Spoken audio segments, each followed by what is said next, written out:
Integration process calculus में integration is exactly reverse of differentiation.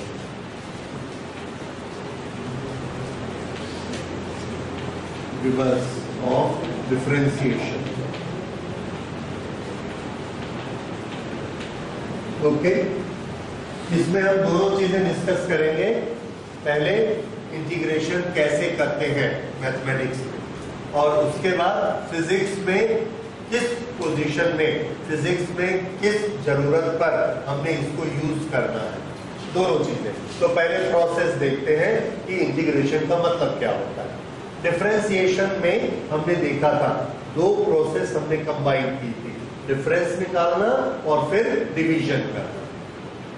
हमने किया था डिफरेंस निकालना dy, ये क्या चीज है, difference between two values of y।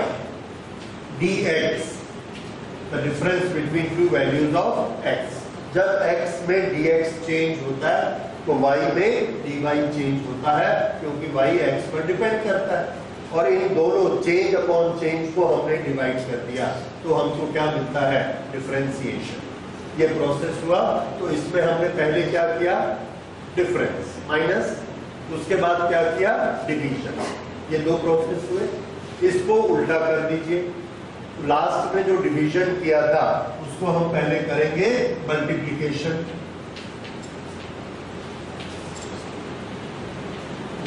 Multiplication, फिर यहां माइनस किया था, सब्ट्रैक्शन किया था, उससे उल्टा क्या होगा, एडिशन। ये दोनों प्रोसेस जब हम मिला देंगे तो ये इसका नाम हो जाएगा इंटीग्रेशन।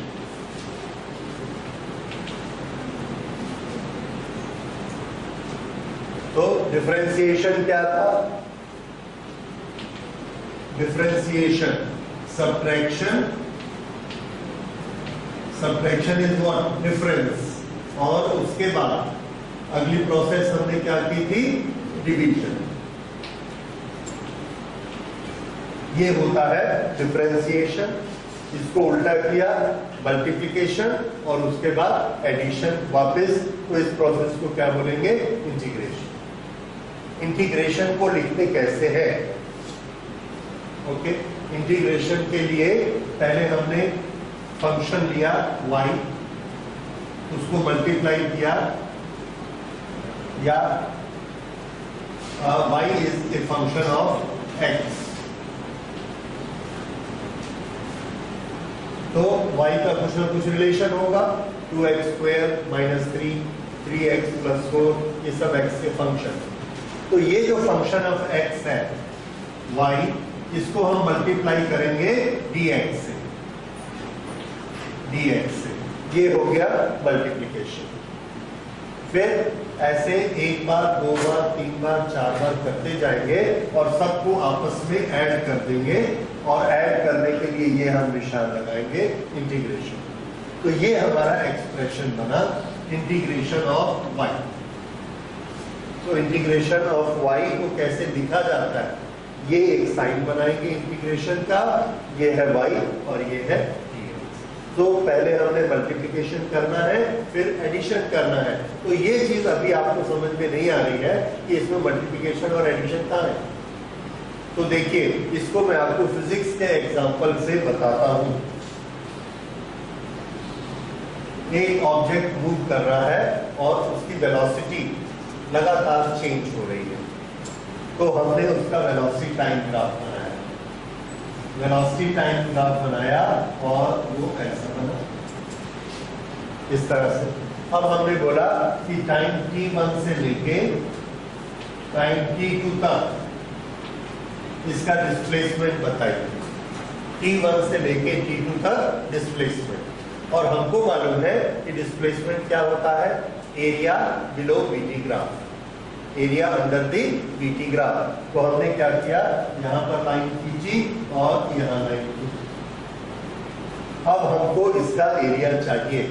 इसका एरिया अगर हमको चाहिए तो हम नॉर्मल जो हमारे मेथड्स हैं, कौन से, ट्रायंगल का हमको फॉर्मूला मालूम है, रेक्टेंगल का फॉर्मूला मालूम है, इसमें दोनों नहीं है। तो इसमें हम क्या करते हैं, इसमें क्या करते हैं, इसको ध्यान से देखिए। ये जो टाइम है इसको हमने बड़े छोटे छोटे टुकड़े में बांट दिया, ऐसे दिखाने के लिए बड़ा रखा है, पर ये बहुत छोटे छोटे टुकड़े हैं। कितने छोटे हैं, अप्रोचिंग टू 0।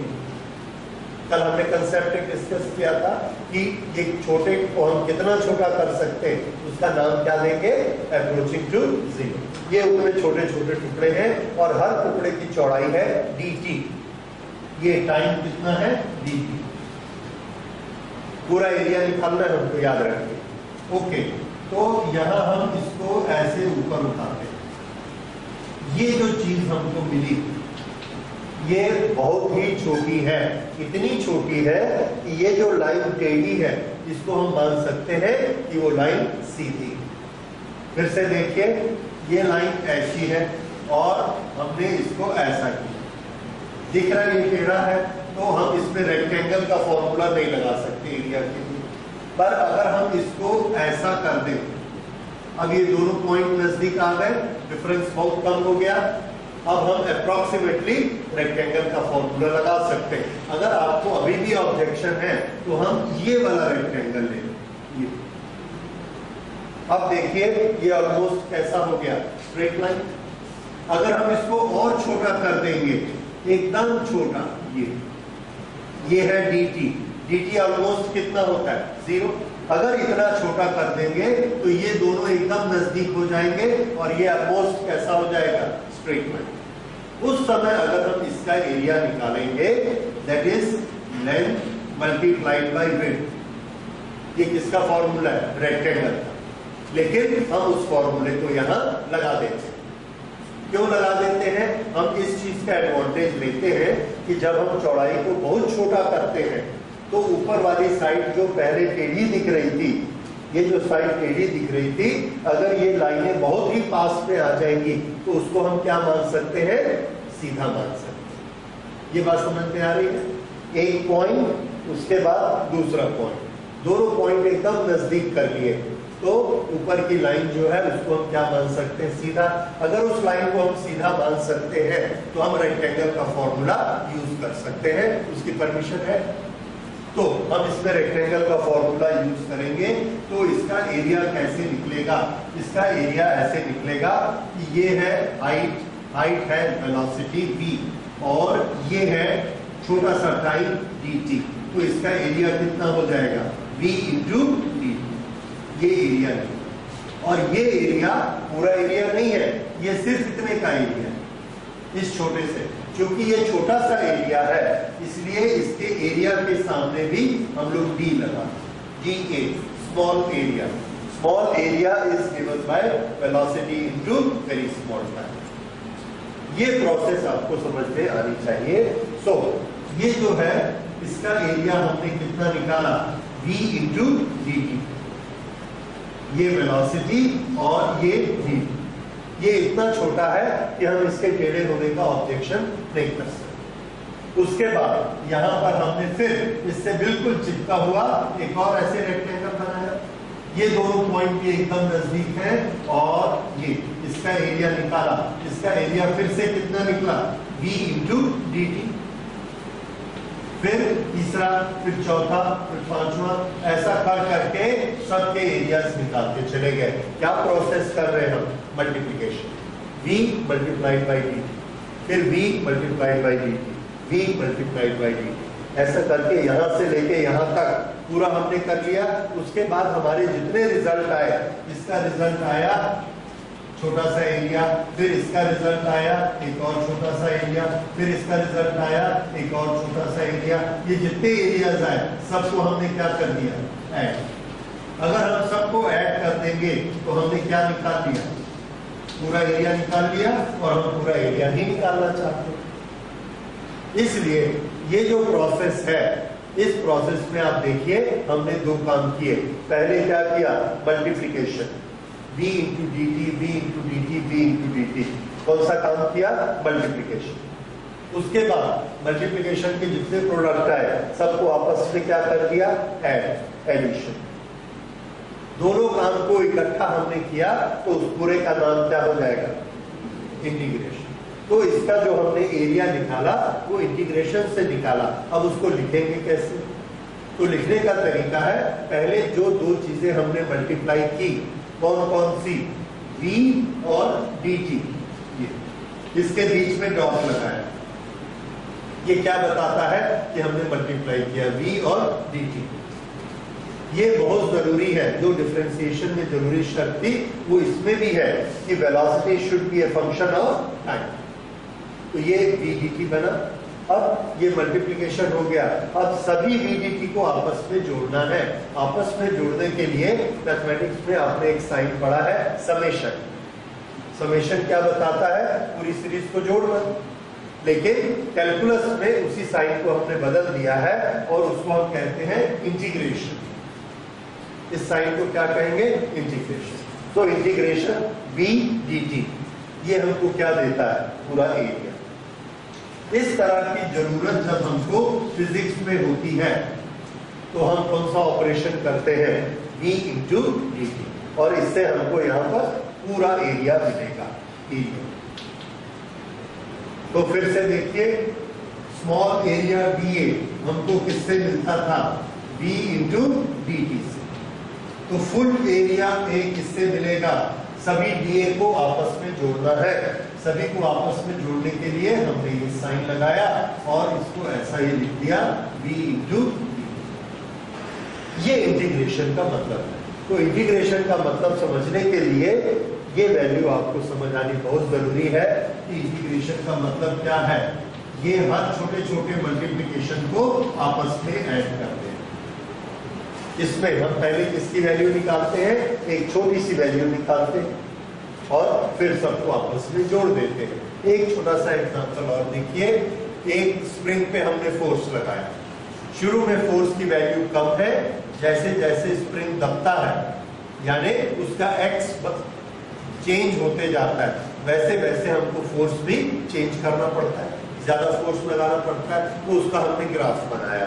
किसका ग्राफ बनाया? Force versus displacement. तो उसका ग्राफ इस तरह से बना,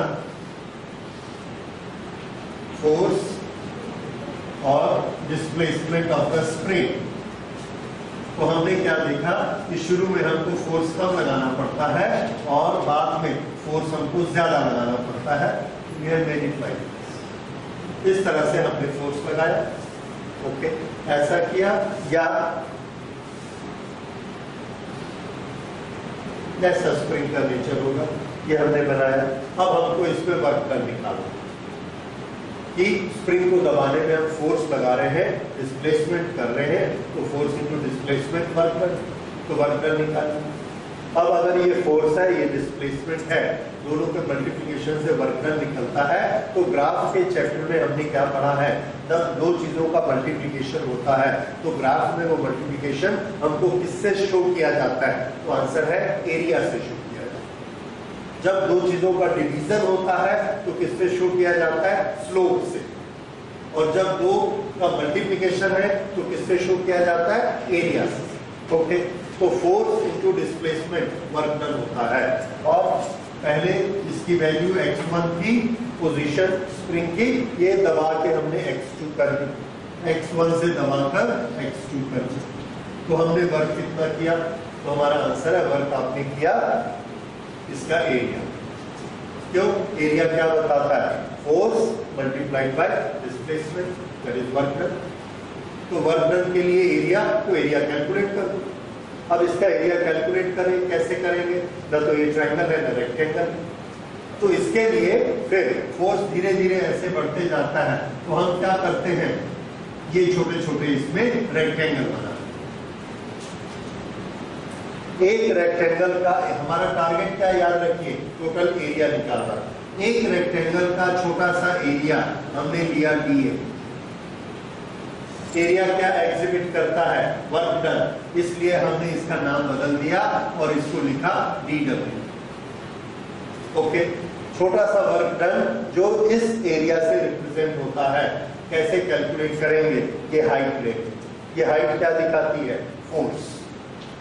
फोर्स और इसको मल्टीप्लाई करेंगे किससे? ये वाला डिस्टेंस।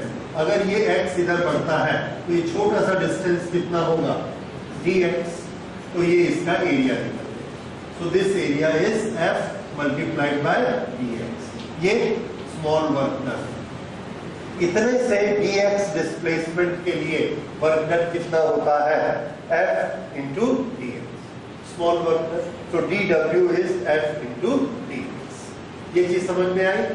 अगर dw is equal to f into dx है तो w किसके बराबर होगा, टोटल वर्क डन किसके बराबर हो जाएगा, तो सारे f dx को आपस में ऐड कर देना है।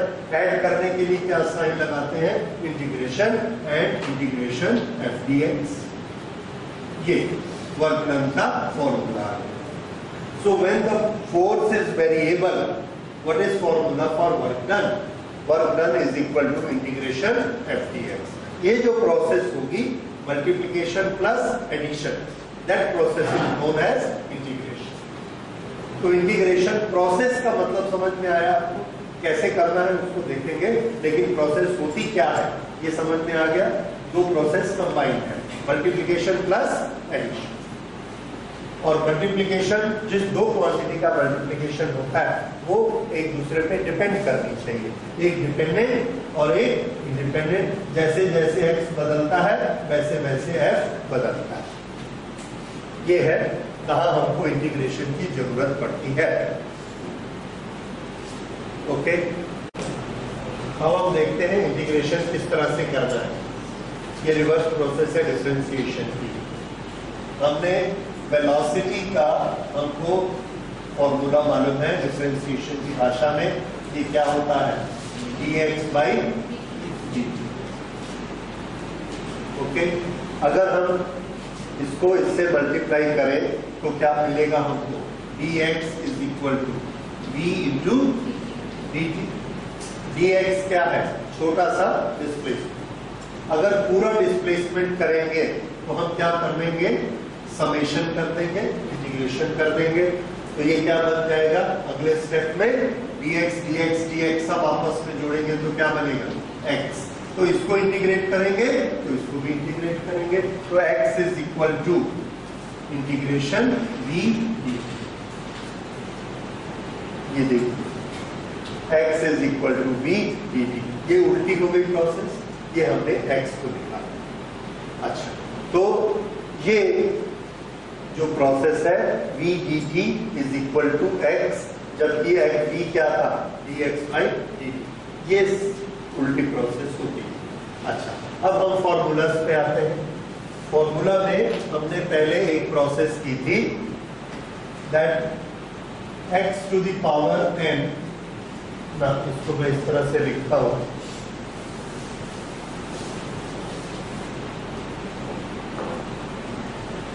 डिफरेंशिएशन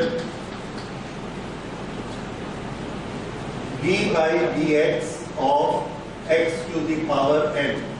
ये कितना होता है, n सामने आएगा और x की पावर एक कम हो जाएगी, n माइनस 1। ये कौन सी प्रोसेस है, डिफरेंशिएशन। अब इसको उल्टा करना है, इंटीग्रेशन। इंटीग्रेशन किसका होगा, x मल्टीप्लाइड बाय dx। ये मल्टीप्लिकेशन जरूरी है, x dx, इसका इंटीग्रेशन। ये इसकी वैल्यू कितनी होती है, इसकी वैल्यू निकालने के लिए सुनिए, यहां पर हमने ये लिखा था और इसकी पावर एक कम की थी। अब उल्टा चलिए, यहां पावर एक कम की थी, वहां पावर एक बढ़ा दें। यहां कम की थी, यहां पर पावर को इंक्रीज कर देंगे। तो ये जो x की पावर है, अगर इसकी पावर n है तो इसको बढ़ा के क्या कर देंगे, x n प्लस 1। ये इसमें डिफरेंशिएशन में क्या करते हैं, पावर लेस बाय 1, इंटीग्रेशन में क्या करते हैं, पावर इंक्रीज बाय 1। उल्टी प्रोसेस होगी। उसके बाद जो यहां पर ऊपर में आता है वो सामने मल्टीप्लाई करता है। यहां पर जो ऊपर में आएगा उससे हमने डिवाइड कर देना है, n प्लस 1। प्रोसेस उल्टी हो गई। This is integration, integration is done. तो पावर को एक इंक्रीज करेंगे और उससे डिवाइड कर देंगे। अब बताइए एक्स स्क्वेयर dx इसका इंटीग्रेशन कितना होगा? पावर को एक इंक्रीज करिए, एक्स क्यूब जो यहां ऊपर आया है उसी से डिवाइड कर दीजिए, इंटीग्रेशन इज डन। बस उसकी उल्टी प्रोसेस है, ये आपको याद रखना है। 90% केसेस में आपको बस ये एक ही फॉर्मूले से काम चलता है, ठीक है? तो ये इंटीग्रेशन हो गया।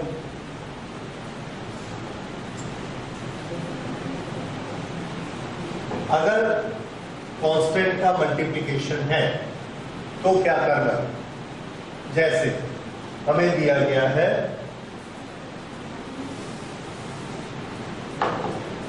Integrate a x to the power n dx, इसको इंटीग्रेट करना है तो सेम चीज रहेगी। डिफरेंशिएशन में क्या करते हैं हम? कांस्टेंट को एज इट इज लिख लेते हैं, यहां पर भी कांस्टेंट को एज इट इज लिखेंगे a। उसके बाद x की पावर कितनी हो जाएगी? n+1, और इसको डिवाइड किससे कर देंगे? n+1, यही चीज नीचे। दिस इंटीग्रेशन इज डन, ठीक है? ओके, तो इससे अब बताइए 4x³ dx इसका इंटीग्रेशन करें।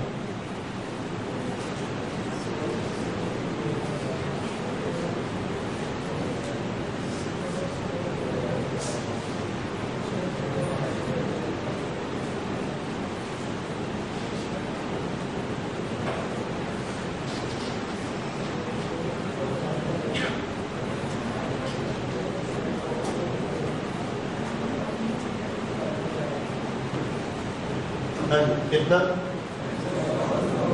वेरी गुड, ये हमने किया। 4 को एज इट इज लिखा, x की पावर एक इंक्रीज की तो ये 4 हो गया, फिर इस 4 से इसको डिवाइड कर दिया, ये कैंसिल हो गया, तो हमारा आंसर इज x⁴। ठीक है? अगर आपको ये समझ में आया तो एक और करके बताइए, 1/√x dx।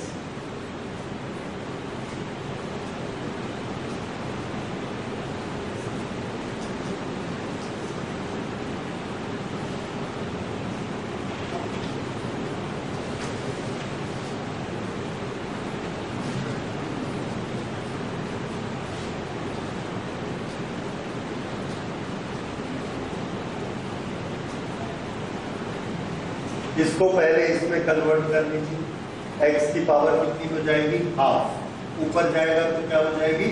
-हाफ। ये सीधा बन गया। ऐसे जब आप लेंगे तो वो फॉर्मूला आप लगा पाएंगे।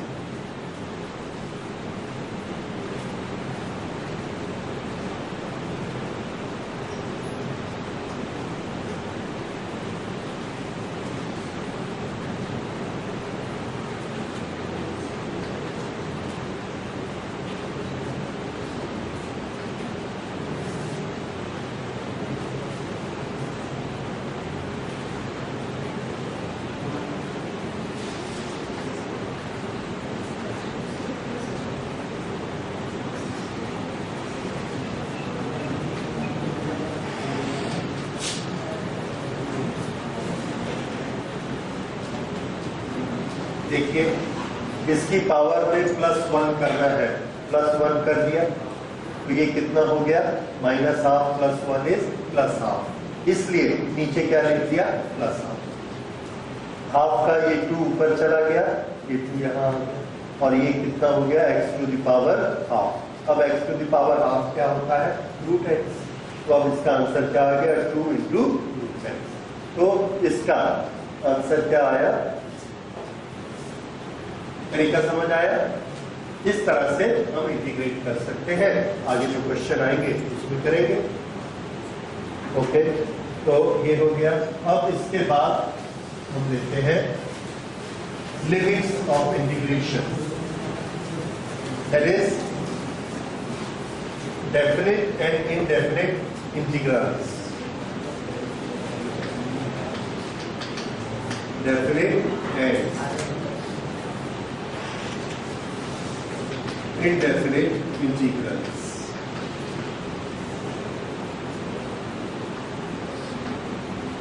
डेफिनेट इंटीग्रल और इनडेफिनेट, डेफिनेट वो होते हैं जिसकी हमने एक डेफिनेट वैल्यू निकाली होती है, और इनडेफिनेट वो होते हैं जिसका हमारे पास सिर्फ फॉर्मूला होता है और उसकी वैल्यू नहीं होती। फिर से देखिए, जैसे पिछली बार क्वेश्चन में हमने किया था, the velocity is given by 2t square minus 3t plus 1। This is a relation between velocity and time. ये जो रिलेशन है इसको बोलेंगे इनडेफिनिट वैल्यू ऑफ v। क्यों?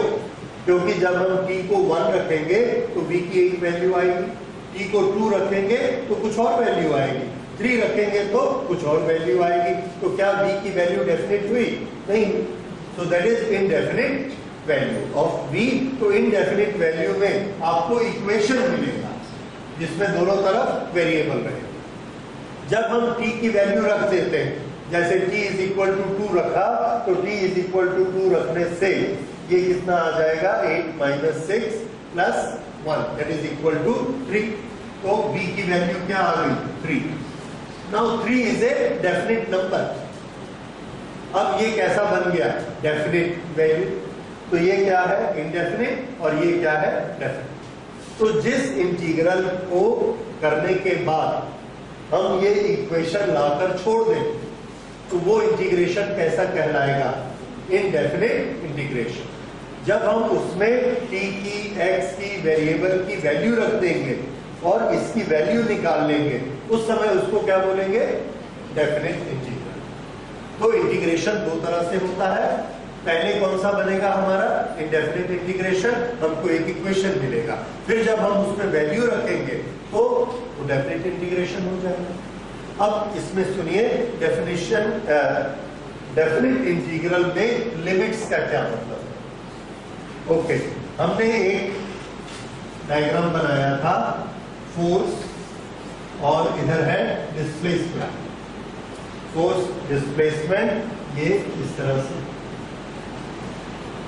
अब हमको ये बोला गया कि a force is variable according to displacement. एक कार जा रही है, उसका एक्सीलरेटर हम दबाते हैं या मोटरसाइकिल का एक्सीलरेटर घुमाते हैं तो उसमें फोर्स लगता है। तो शुरू में हमने फोर्स कम लगाया, फिर फोर्स ज्यादा लगा दिया, फिर फोर्स कम कर दिया। जैसे जैसे दूरी बढ़ती है हम फोर्स को कम ज्यादा करते हैं, तो ये उसका बना। तो हमको ये निकालने को बोला गया कि वर्क डन कितना हुआ। तो हमने वर्क डन बताया कि वर्क डन हुआ इंटीग्रल एफ डी एक्स। ये छोटा सा डिस्प्लेसमेंट मल्टीप्लाइड बाय फोर्स क्या देगा? छोटा सा वर्क डन। सारे वर्क डन को आपस में जोड़ दिया तो क्या मिल गया? Total work. ये फॉर्मूला बहुत फेमस फॉर्मूला है, ये एकदम रटा होना चाहिए। Work done is equal to integration F D X. Okay, अब हमको क्वेश्चन को थोड़ा सा चेंज किया गया। किस तरह से चेंज किया गया? मान लिए उन्होंने हमको बताया कि जो फोर्स है वो x के अनुसार चेंज होता है। किस तरह से चेंज होता है? तो वो x के अनुसार ऐसे चेंज होता है that F is equal to 2x minus 2। ये F का फंक्शन, ओके, या इन्होंने दिया, अच्छा ठीक है, 2x minus 2। ये क्या है? F का formula. Because what is f? F is a function of x. F is a function of x. And what is that function? 2x minus 2. So,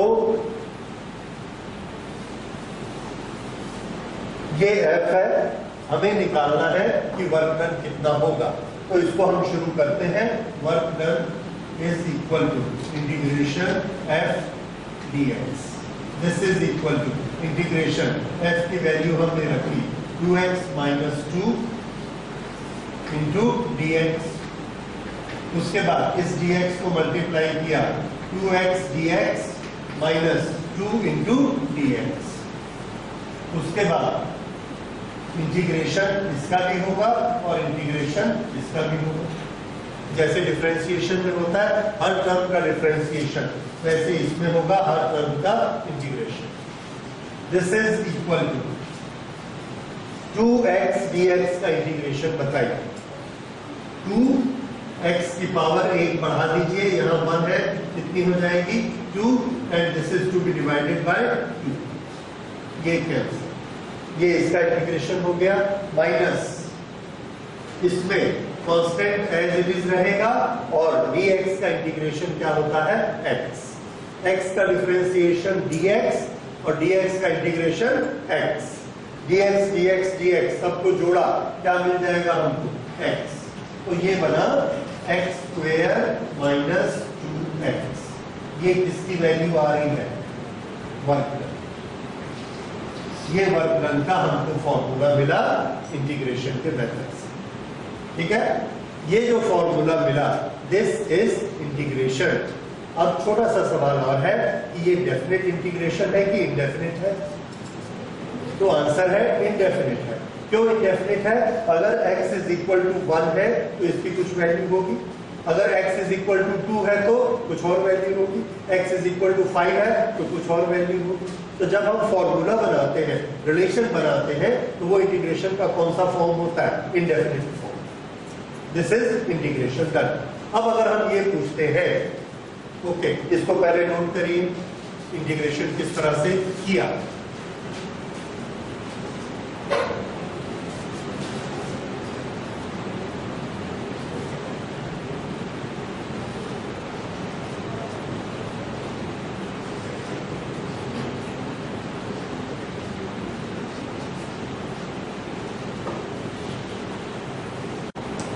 तो इस तरह से एक बार इक्वेशन बनाकर हम रिलेशन निकालते हैं, वर्क का फॉर्मूला निकालते हैं।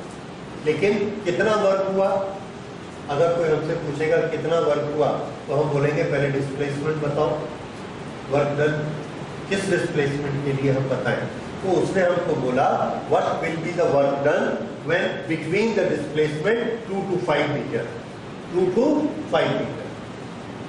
वो तो शुरू हुआ 0 मीटर से, 1 मीटर, 2 मीटर, 3 मीटर, 4, 5, 6, 7, 8, 9, 10 ऐसा चलता गया, वर्क बढ़ता चला गया। हमसे सिर्फ क्या पूछा गया है कि वर्क डन निकालो, कब से कब तक? 2 से लेके 5। ये जो हमको दो दिए जाते हैं इसको हम कहते हैं लिमिट्स, लिमिट्स ऑफ इंटीग्रेशन। हमको लिमिट क्या दी गई है? सुनिए, lower limit 2 meter, upper limit 5 meter. तो हमसे क्या पूछा गया? 2 मीटर पर जब वो था वहां से वर्क काउंट स्टार्ट करिए, 5 मीटर पर जब पहुंच जाएगा अपनी काउंटिंग बताइए कि 2 से 5 तक उसने कितना काम किया। तो इसको हम कैलकुलस की भाषा में क्या कहेंगे? We have to do the integration with the limits 2 to 5। Okay, इसको लिखना कैसे?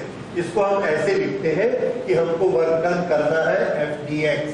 एक्स कहां से कहां चेंज होता है? 2 से 5। तो जहां से शुरू होता है उसको हम यहां लिखते हैं, this is known as lower limit. फिर जहां खत्म होता है उसको हम यहां लिखते हैं, this is known as upper limit. ठीक है, तो ये लिमिट्स का मतलब क्या होता है कि जब हम एडिशन स्टार्ट करेंगे, तो ये पोर्शन के एडिशन हमको नहीं लेना, और इसके बाद ये वाला जो एरिया बनता है ये भी हमको नहीं लेना है। हमको सिर्फ किस एरिया का एडिशन चाहिए? इसका। और ये कहां से कहां तक है? 2 to 5। इसको हम कैसे लिखते हैं कैलकुलस में? ऐसे। ये चीज समझ आए? एडिशन कहां से कहां तक, इंटीग्रेशन कहां से कहां तक, और इन दोनों को क्या बोलते हैं? Limits, lower limit and upper limit. अब इसको ऑपरेट कैसे करें? इसको ऑपरेट करने के लिए हम यहाँ x पे इसकी वैल्यू रख देते हैं, लेकिन ये तो 2 है, तो 2 की वैल्यू कैसे रखना है? तो 2 की वैल्यू, मैथमेटिक्स देखिए, छोटी सी ज्योमेट्री है। अगर हमको इसका एरिया चाहिए तो हम क्या करते हैं, यहां से ये जैसे ऐसे शुरू हुआ था, ये पूरा एरिया निकालो। इस पूरे एरिया को निकालने के लिए हमको x की वैल्यू क्या रखनी चाहिए? 5। x की वैल्यू हम 5 रखेंगे, ये पूरा एरिया निकलेगा। उसके बाद हम यहां तक का पूरा एरिया निकालते हैं। ये एरिया कैसे निकलेगा? x की वैल्यू कितनी रखेंगे? 2, तो ये एरिया निकलेगा। उसके बाद पहले जो वैल्यू निकाली थी उसमें से इस वैल्यू को माइनस कर देंगे, तो ये वाला एरिया आ जाएगा। ये क्या दिखाएगा? 2 to 5। अब देखिए मैं इसको सॉल्व करके बताता हूं। Work done 2 to 5। अच्छा, जब हमको ऐसा लिमिट दिया जाता है तो लिखने का तरीका देखिए, 2 to 5, इसको भी लिखेंगे 2 to 5, इसको भी लिखेंगे 2 to 5, लेकिन अब हम यहां आ गए तो क्या करना? एक छोटा सा पहले मैं आपको अलग से एक एग्जांपल बताता हूं। Integrate x square 3x square dx with the limits से 2 to 4, ये हमको इंटीग्रेट करना है। ओके, 3x स्क्वायर का इंटीग्रेशन बोलिए, 3 एज इट इज आ जाएगा 3। x स्क्वायर का इंटीग्रेशन क्या होगा? x to the power 3 divided by 3, ये कैंसिल, ठीक है। तो इसका इंटीग्रेशन कितना आ गया? x cube. लेकिन ये लिमिट्स को कहां लिखूं? तो इसके लिए याद रखिए, जब हमको डेफिनेट इंटीग्रल दिया जाता है और हम इंटीग्रेशन कर चुके होते हैं तो इसमें इंटीग्रल साइन लगाना मना है। क्यों मना है? ये क्या कहता है? इंटीग्रेट करो।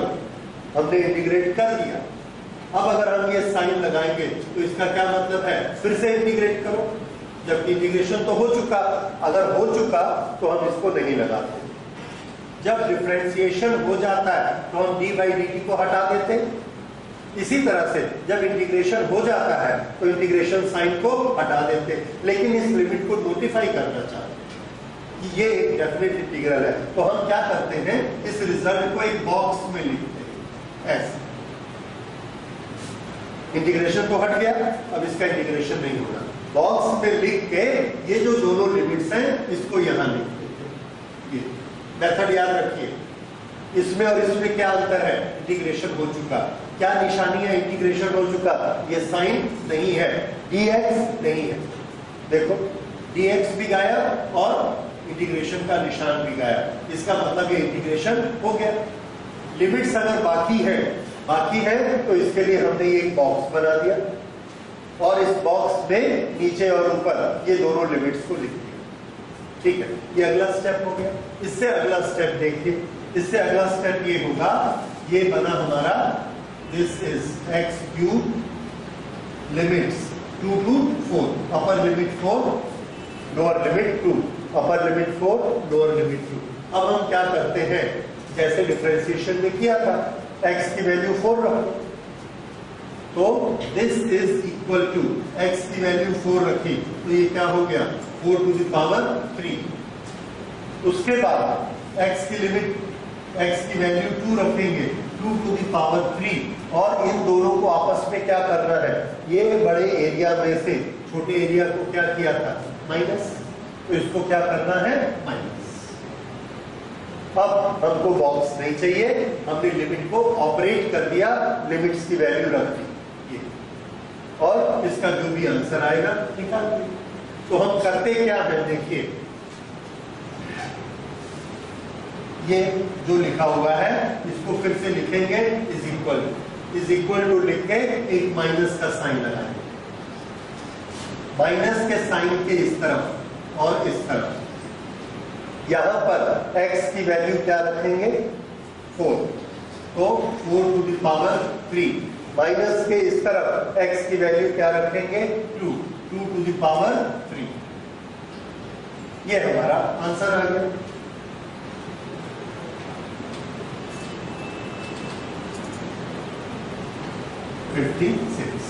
So work done from 2 to 4 कितना आ गया?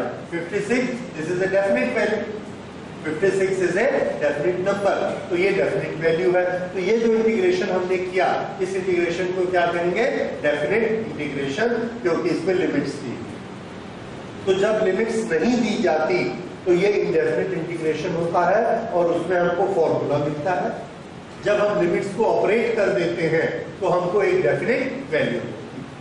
अगर ये डेफिनेट वैल्यू, ये मैंने आपको एक इजी वाला एग्जांपल दिया, अगर इसमें एक की जगह दो टर्म्स हो जाए ये, तो ठीक है, एक बार इसके लिए ऑपरेट करेंगे, एक बार इसके लिए ऑपरेट करेंगे, फिर बीच में माइनस कर देंगे, टोटल 1 में आ जाएगा।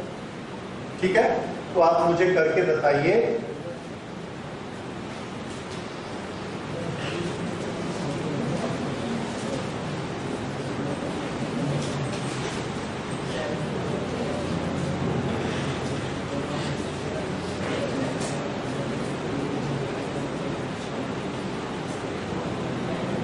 Okay, velocity of an object is given by 3t square. What will be its displacement between two values? If velocity is this, then find displacement for time period 2 to 5 seconds. An object is moving whose velocity is this. You have to find what will be his displacement between 2 to 5 seconds. इसका displacement निकालना। तो एक चीज याद रखिए, चाहे तो अलग से नोट कर लीजिए, x b a displacement, velocity, time. अगर डिस्प्लेसमेंट से वेलोसिटी निकालना है, ये वेलोसिटी से एक्सेलरेशन निकालना है, तो हमको कौन सा ऑपरेशन करना पड़ेगा? डिफरेंशिएशन। a से b और b से x जाना है, तो उल्टा ऑपरेशन कौन सा होगा? इंटीग्रेशन। तो यहां हमको किसका इक्वेशन दिया गया है? वेलोसिटी का। निकालना क्या है? डिस्प्लेसमेंट। तो वेलोसिटी से डिस्प्लेसमेंट, वेलोसिटी से डिस्प्लेसमेंट क्या करना पड़ेगा? इंटीग्रेशन। ठीक है, अब इंटीग्रेशन कैसे? वेलोसिटी में क्या मल्टीप्लाई करें कि डिस्प्लेसमेंट आता है? तो ध्यान रखिए, इंटीग्रेशन के फॉर्मूलाज, इंटीग्रेशन के तीनों formula, velocity is x is equal to velocity into small time and integration. ये आ गया डिस्प्लेसमेंट, velocity into time. इसी तरह से velocity is equal to acceleration into time. ये दोनों फॉर्मूले इंटीग्रेशन के नोट करके रखिए, ये हमको काम में आने वाले हैं। Work done, integration, force into displacement. ये फॉर्मूला तो आपको रटने रहने चाहिए थे। डिफरेंशिएशन में आपने क्या याद किया हुआ है? v is equal to dx by dt, a is equal to dv by dt, और यहां पर f is equal to dw by dx।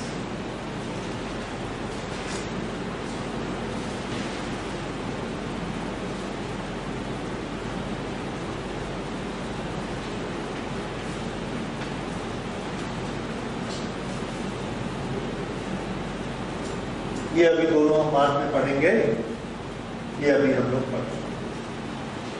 तो इसको नोट करिए। अब इसको इसमें अप्लाई करिए।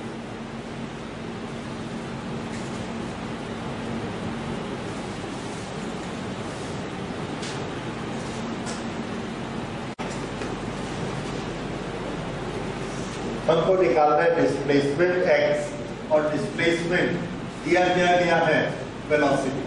वेलोसिटी से डिस्प्लेसमेंट, वेलोसिटी से डिस्प्लेसमेंट निकालना है तो इंटीग्रेशन होगा। वेलोसिटी गिवन है, डिस्प्लेसमेंट निकालना है, तो हमने लिखा x is equal to v into dt, integration. This is equal to, velocity को कितना लिखना है? 3t square into dt। This is x integration. Okay, अब इसका इंटीग्रेशन करिए। हाँ, इसमें लिमिट्स दी गई है 2 to 5, so we will write here 2 to 5, 2 5. Okay, 3t square का इंटीग्रेशन कितना होता है? t to the power 3, t cube upon 3, वो 3 इससे कैंसिल हो गया, सिर्फ क्या बचा? t cube. इंटीग्रेशन हो गया, इसलिए इंटीग्रेशन और dt को नहीं लिखना है। अब इसको हम बॉक्स में डाल देते हैं, और बॉक्स में लिमिट्स कितनी लिखनी है? 2 to 5 is equal to minus 5 का क्यूब और 2 का, फिर g की जगह 2 को रखा तो 2 का क्यूब, 2 का cube.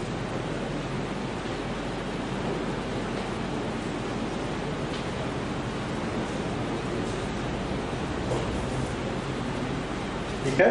So work done will be how much? Sorry, what will be the displacement from 2 to 5 seconds?